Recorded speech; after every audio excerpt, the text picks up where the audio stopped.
és embernek van abban része, hogy megnézze a saját nevetését, meghallassa, hogy mit mondanak róla, hogy történik, hogy kezd. Úgyhogy hát én azt gondoltam, hogy egy halál előtti temetést megrendezünk.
Sanitized, respectable soul and Chelsea, but the real down and dirty downtown. The times when the East Village was the spiritual center of New York, where punk and new wave were born. Graffiti was flowering on the wall, and having a syringe hanging out of one's weed was so chic and cool.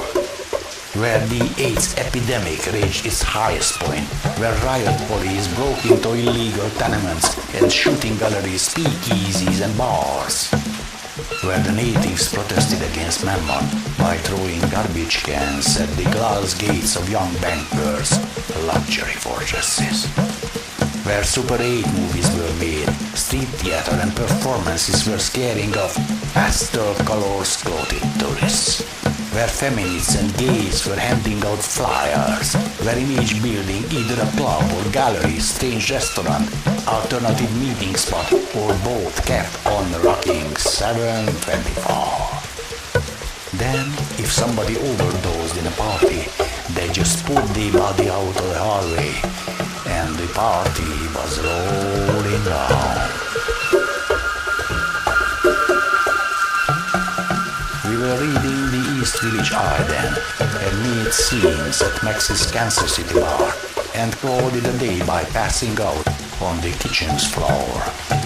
Allen Ginsberg and Jack Kerouac used to live around here, and this factory was still manufacturing superstars on assembly lines, and the happy hieroglyphs of Keith Haring were all over the place. Oh, that sizzling energy, that hard music floating out of basements.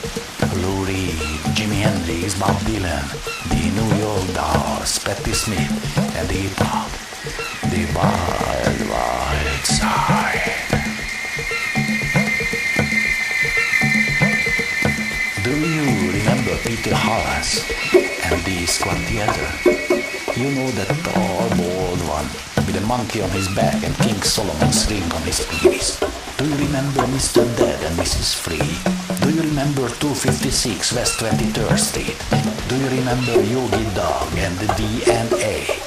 By golly, we had over 600 art galleries, some 180 living theaters, and countless clubs doing business here within a few city blocks. And you could buy a burnt-out 4-story house a bucket piece.